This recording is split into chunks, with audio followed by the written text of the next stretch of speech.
has the new Wyatt faction been revealed, and we may see them debut in the WWE as soon as this weekend.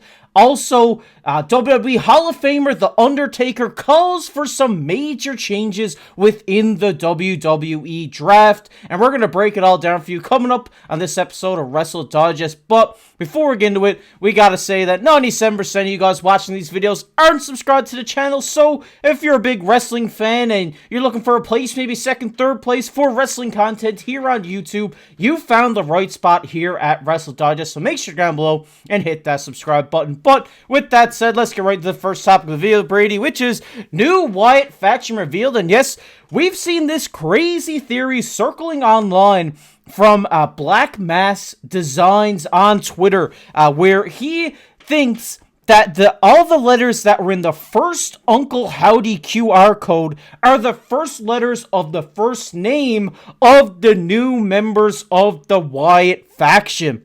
And as we break it down here, obviously the U is for Uncle Howdy, Bo Dallas. The E is for Erik Rowan.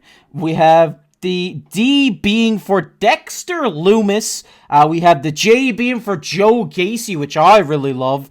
We have the 5-1 being 5 plus 1 equals the Wyatt 6. We also have the N being for Nikki Cross, and the A being Alexa Bliss. And I mean, this just makes a lot of sense to me. And as we see another great design from Black Mass, showing that the new members and the whole Wyatt house, which we've seen in the last teaser, or one of the last teaser videos. Also, we did see, Brady, the newest teaser being that dash cam footage of what people on Twitter broke down to be the highway heading to Kansas, where Monday Night Raw was this past Monday. And Brady, I mean, when you look at this list of 6 people, I mean, it really looks like the Wyatt faction, or whatever they're going to call this, is going to be very, very strong. I mean, right out of the gate, they've got 6 members. Most factions, they have, well, look at the Judgment Day, for example.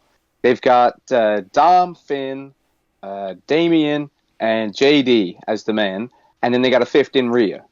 Having 2 women in the faction opposed to just having 1 makes such a difference in the first place. And there's so many ways they can run with this. There could be a new character. It could be Sister Abigail. There's so many different routes that they can take with the Wyatt 6. Erik Rowan being back, that would be awesome. I've always been a huge Wyatt family fan. Erik Rowan, great guy, only guy left of the original 3. It would be awesome to include him into Uncle Howdy's plans, Bo Dallas, Dexter Lumis. That is a great pick. Used to see some speculation on him prior to Bray's passing as well, being involved with the Wyatt 6. So I think he's a great addition. And like you said, man, Joe Gacy, I mean, I can't think of anyone who fits the bill better. I mean, he's got the look, he's got the style, man. He'll fit right in. Yeah. Honestly. So, only thing this is missing is Braun Strowman. But I'm hopeful.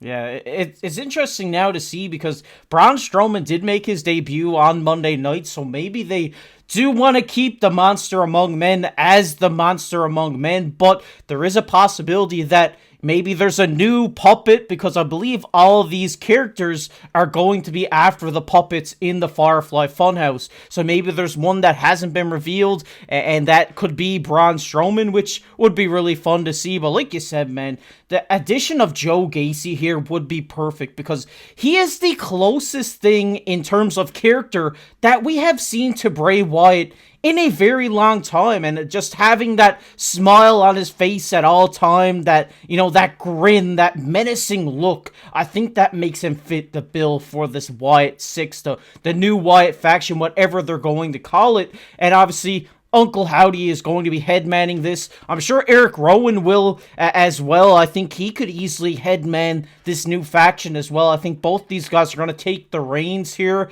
And like you said, having two females in such a dominant faction coming back is going to be fun to see. I really hope that it does happen, because obviously we have Alexa Bliss. I mean, you don't need to talk about Alexa Bliss. I mean, she's a great wrestler, multiple time champion. We have Nikki Cross, who has looked very promising, so getting her up into a big faction like the Wyatt faction, or Wyatt 6, whatever they're going to call it, is going to be huge for her career as well. And like you said, Dexter Lumis, there was a lot of rumors around him previously, and I really do think he fits the bill for this as well. But Brady, one thing I kind of wanted to bring up was when would we see this faction? And it kind of seems like with every teaser now, with every video, QR code, anything that's popping up on screens, it's all leading to it being very soon. Like, we've seen the dash cam footage from the highway, like I mentioned earlier, which was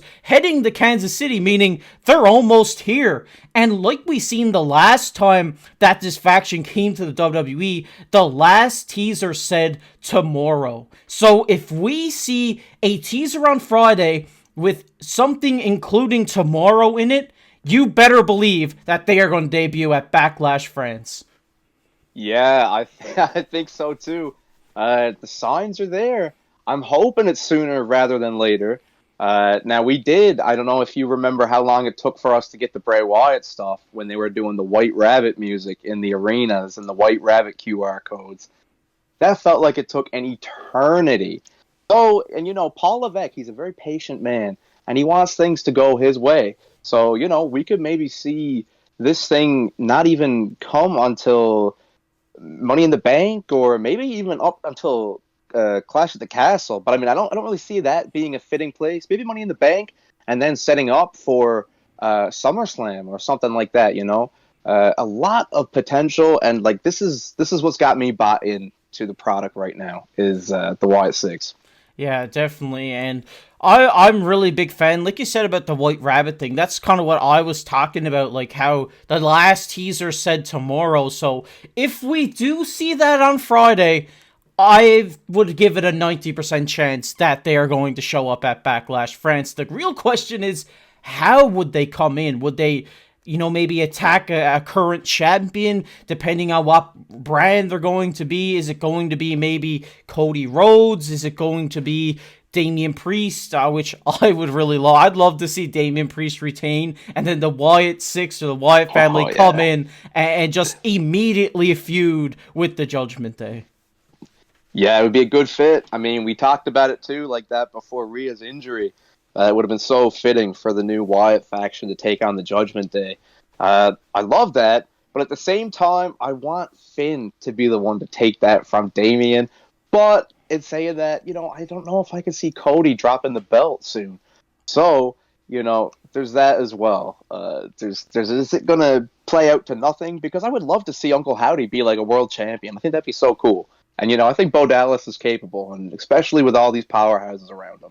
Yeah, I definitely have to agree with you. And if we don't see him on Backlash, well, we still got a lot of stuff to unfold. And I think that if, they don't come out at Backlash, there will be a huge teaser to when they will arrive. And I'm really excited for it. I'm a big Wyatt Family, Wyatt 6, Wyatt Faction guy. So seeing all these members come back and carry on the legacy of the late, great Bray Wyatt is going to be really fun to see. And I really hope it is sooner than later. But we want to hear from you guys down in the comments section. When do you think this new faction is going to debut? And what do you think about these 6 members that we talked about today? Do you think this is the case, or do you think there's going to be one bumped out and a new one put in? Let us know down below in the comment section. We'd love to hear from you guys. But we're going to get into our second topic of the video, which is The Undertaker calls for major change. And as we take a look here, The Undertaker talking about the WWE Draft, he said, you know what it missed for me? I wanted to see some deals made. You know what I'm saying? Like, a lot of teams, they want a quarterback. They trade up or trade down in the draft to get them. That would be more compelling to watch. You're expecting your fan base to watch 2 nights of TV content, and I mean, to be completely honest, there wasn't a whole lot of change, really, which I kind of have to agree with what The Undertaker is saying here, and he also goes on to say it's difficult to get everyone placed right. You got to get everyone placed where they're supposed to be moving forward, and I can tell they're making efforts to do that, which is great to hear. The way the draft is promoted, I think there needs to be something like drama. Something needs to happen big where people get hooked. And I really, really, really like this take from the Phenom, The Undertaker here. Like, me and you, we're big fans of the draft every year. We love seeing who's moving to which brand and which superstars are going to get a fresh start.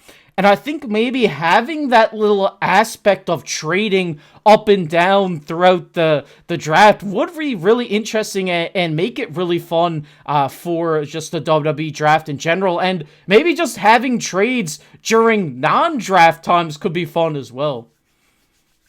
Yeah, everything The Undertaker said there was spot on. Not that I'm surprised, because the man knows the business inside and out. The trading picks and all of that, like, that sounds hella fun. I would be so open for that. And like I said before the draft even started, I felt like the neglection of having those matches for the draft pick, where a Raw competitor takes on a SmackDown competitor, and the winner gets a draft pick, like that. I was on the edge of my seat as a kid watching that. Who's gonna win, Edge or Cena? It was hype. It was so exciting to watch. And then the draft pick itself was my favorite part. It would just flicker and flutter, and then wow, and you get this crazy turn up of this like superstar you would never think would get drafted, and it's just such a build up, all of that. And what did we get? We got a lot of people staying on the same show.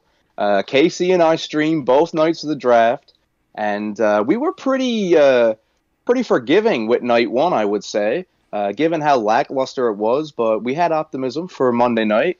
And then 3-hour draft came, and I think I popped once when Ilya Dragunov got drafted. It was fun, but it wasn't, I wasn't hooked. Yeah. I wasn't hooked on it. I definitely agree with what you're saying. Like you said, we did about like 6 hours of streaming over 2 nights, and obviously that's pretty exhausting. And you could call the exhaustion maybe a factor into that. But I think that, like you said, it was a little bit stale. There was a couple that I really liked. Blair Davenport, I liked. Damage Control, I liked. Ilya Dragunov, of course. Carmelo Hayes. There was a lot of great picks in this draft, but to Brady's point, I think there needs to be a little extra element to it, whether it's the trade theory that The Undertaker put forward or the match theory, because like Brady said, when we were growing up, when we were kids watching this stuff, the matches to decide who got the draft pick, and then for instance, maybe Raw gets, Dolph Ziggler or something like that, and then his theme song comes on, he bursts out to the ring and starts a rivalry with whoever, won the match. I think that's the way that I really remember it and really like it being. So maybe switching it a little bit for next year could really help the WWE draft a lot. But in saying that, I did enjoy it. I thought it was fun to see superstars, go to different brands, but I really do think that they need to have more change in next year's draft to really hook people on it, like The Undertaker said. But we want to hear your guys' thoughts on the whole draft down below in the comment section. We love hearing from your guys. We want to hear, or maybe the theory we put forward, is that good? Do you think the theory that Undertaker put forward, do you think that's good? Let us know down below in the comment section. We're going to get everybody's favorite topic on the channel, which is comment of the day. And the comment of the day today goes to Creativity. He says, I've been thinking this for months. Cody should turn heel within months. And we really thought that a lot of people were going to disagree with us after yesterday's video, Brady. And to Creativity's point, I really do like a Cody heel turn. Yeah, and I know I said it's not likely, and Casey agreed. But, I mean, give it a few months, and Cody may go stale. The crowd has a special way with turning on its own sometimes. So, who knows? Heel Cody, I'm all there for it. 100%, and we appreciate the comment. Getting our brains rolling here at the end of the video. We love the comment of the day section. Love seeing what you guys have to say about wrestling and everything like that. Make sure to go out and leave a comment on this video so you might be featured on the next comment of the day. And if you enjoyed this one, while you're down there, hit that like button, hit that subscribe button. We just hit 1,500 subscribers here on the channel today, Brady, and we gotta say thank you to everybody who supported us since, I mean, what is it, a month ago we started this channel, and this is where we are. I could never guess that we'd be this far with this channel in a month's time, so we really appreciate all your support. And if you're not subscribed to the channel already, make sure to go down below and hit that subscribe button. And if you want to check out a video we did yesterday, it'll be popping up on your screen right now. But as always, I've been your host, Casey, alongside my co-host, Brady. We'll catch you in the next one.